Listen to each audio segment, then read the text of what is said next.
So I'm out for my walk, and I'm in one of my favorite places that I always come out for a walk, and I just want to show around how the leaves have almost faded off the tree, and a little bit about the town. Now it's so clear to see around. See this tree. If you remember in one of my videos, I think I showed how it was really full of the orange, golden, red leaves, but now the leaves are all down, as you can see, on the ground. So this is like a recreation center and all the building. Of course, I think I've showed or talked about this. Usually come it's outside of the town around the walking area, and it gives you that good view of the Lake Miosa, and the town area.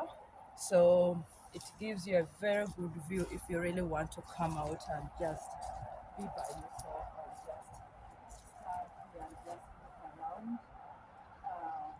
See, they had to recreate the place in order for whoever wants to come and just be quiet, or lovebirds, or just you alone or with your friend or with somebody. It's actually a good place if you want to take a deep or very difficult conversation. I would recommend a place like this.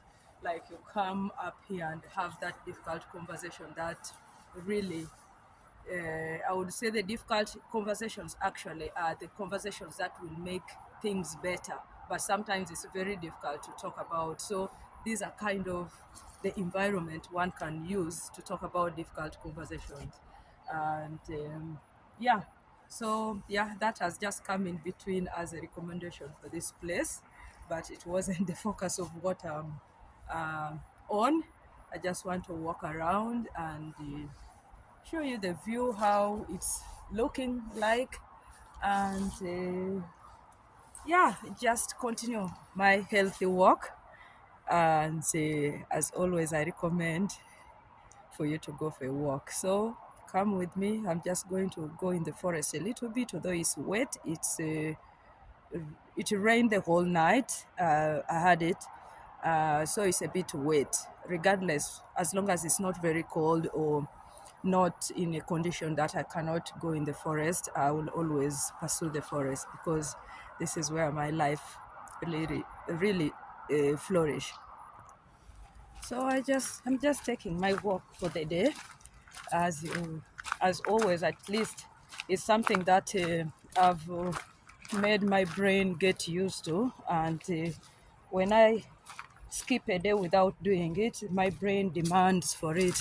And oh, it's a bit slippery, and the shoe I'm wearing does not really have good grip, and I didn't think of. I nearly slid down, but now my senses have got it, and I'm now going to be very careful. So this is like the path. You can see the path I'm walking towards. It's a downhill, so I like challenging myself downhill, uphill.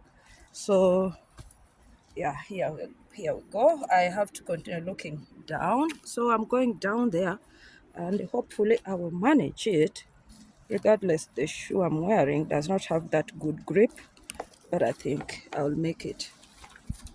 I'll make it. In Africa, I used to walk without shoes in places like this, and I made it. I could make it.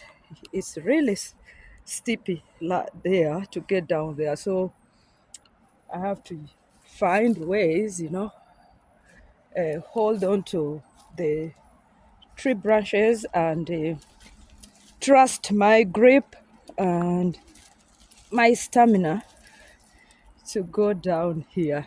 These are things which are good to challenge you, like you do things that challenge your brain, not only when you wait for when there is either a competition or something, that's when you enroll, but you can do this for yourself. Like now, I'm here trusting my feet or my legs and braking carefully so that I don't end up landing down. Oh shit! Sorry for that. I nearly landed down. I'm sorry for the word that came in between there. I apologize for it. Um, it wasn't the meaning. So it was because I nearly slid down. So this is it. This is where I am. I came up there. You can see how hilly that place is. It's a bit rocky. So it was really not manageable for me, but I did it. Now I'm down here. So sometimes you need to give your body that kind of shock, you know, to test your your reflex, how you can be able to resist or help yourself come out of a situation. How is it if you've taken some time? I think that's why we need to face our fears at times to test our how much you are strong enough or resistant to different things or environments. So it's a bit bushy here. So here I am. So I'm going this side because I've been walking that side, so I need to walk towards this side. So yeah, just enjoying the walk. So I hope you get time to go out and walk.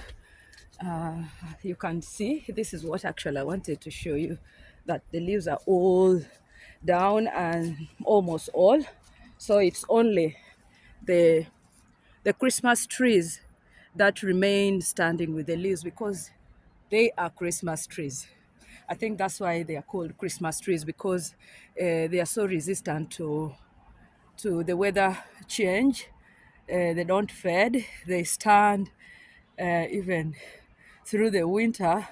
So I think that's how the name Christmas tree came. That is according to me, because these trees remain standing. So in winter, if they want to decorate, it's the only tree standing. So it got the name Christmas tree. That's according to my understanding. Just right now, it came in my mind. And I think because they are so resilient, they don't um, what is it called? They don't shed their leaves. They remain constantly like that all through the year. So they are Christmas trees. So there are quite a number of them here. And by the way, around Christmas season, in Norway, some of these trees, they cut them and sell for people to buy for decorating in the house, because most people still love to have the actual tree, not like some of us who have the artificial one. I think mine I've used, I don't know for how many years.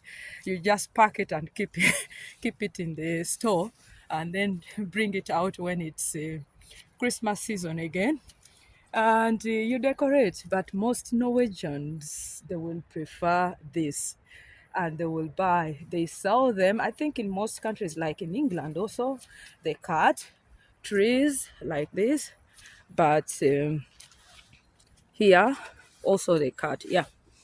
And maybe other countries I might not be knowing that have Christmas trees.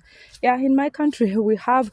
I remember at home we had one Christmas tree. I don't know if that is still there. I'm going to ask my siblings if that Christmas tree is still standing, because for us we used to put cotton around it. We like we when we were young. I think I've talked about in my video about what we used to do. So we used to plant, my parents used to grow cotton, and when it is around Christmas season, so we could get the cotton and put it around the Christmas tree that was outside, because we watch this in movies, and we wanted also to relate with, so we get the cotton. And yet here it's the snow that just all over it. So we could really decorate with cotton, but now that we don't even have cotton, I don't know. Yeah, I think also in my country there are lots of artificial ones coming from China that now people have also adapted to it. So the world has changed, it's changing, things are changing. So look, I'm here. This type of grass remind me with home. We use, I think I've ever talked about it. We use it like we cut a heap of it and tie together, and we use it as a broom for sweeping in the house. But we have also a certain type of sweeping outside in the compound.